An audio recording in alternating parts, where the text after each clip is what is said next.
really have sort of followed the games from the beginning. They've come on so much, it's really good to see.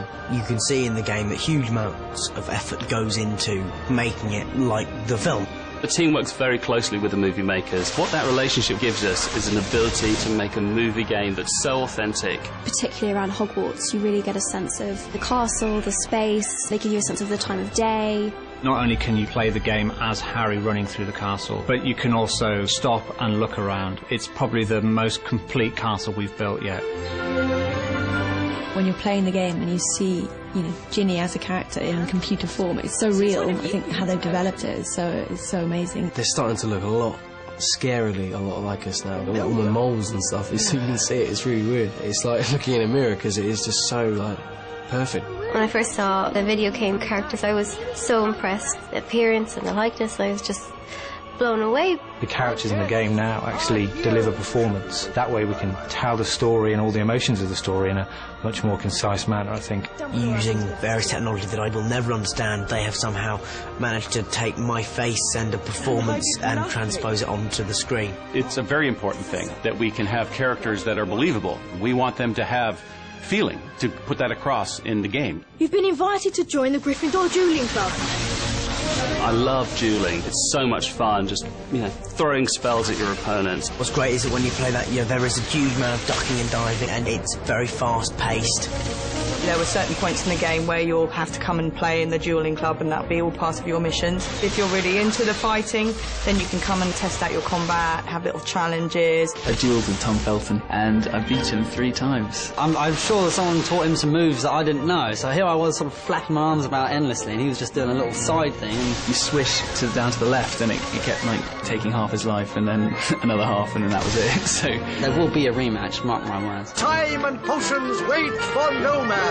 Because potions are obviously so important to the plot in this film, you can pour ingredients in yourself and you can stir them and fan the flames underneath a cauldron. You had to wave all the fire up and mix it around. I did it really well the first time, but the second time I failed the task. The kind of concocting of all these different things, I think that's brilliant fodder for a game. Being able to actually have a cauldron in front of you and use ingredients such as armadillo bile and other revolting things, the fans will love it.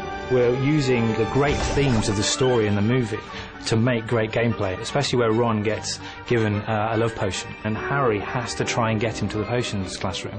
On the way, of course, he's trying to chat up every object in sight, both animate and inanimate. Romilda, that's a pretty name for a pretty witch. If I picked a favourite potion, it would be Felix Felicis, because it's liquid luck. I just think having that, if you're kind of having a bit of a rubbish day, and you could just take a little bit of Felix Felicis and everything would be transformed to go your way. You think that would work? Oh, yes. I have a feeling it will. Obviously, how could anyone turn that down? If I could create my own potion, it'd probably be a rose-tinted eye drop, so that you see everything in a lovely glow.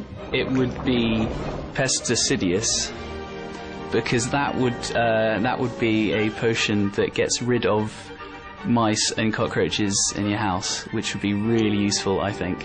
And it would sell like hotcakes in London. Not bad at all. The rival secret is back and means business. Ow!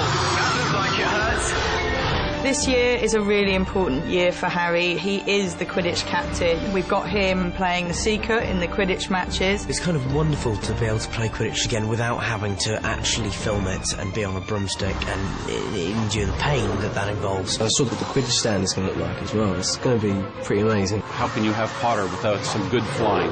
There's no end to what we can do here. Fantastic!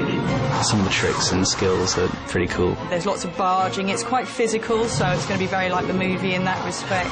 We get to give the fans the experience of what it's like to get to the Quidditch pitch, and then when they get there, they get to play Quidditch. It doesn't really get any better than that, I don't think. And Harry wins the match for Gryffindor! I think there's so much within the Half-Blood Prince that every moment within it will be so much fun to play on the game. It just seems a lot more exciting and closer to the film than we have been before.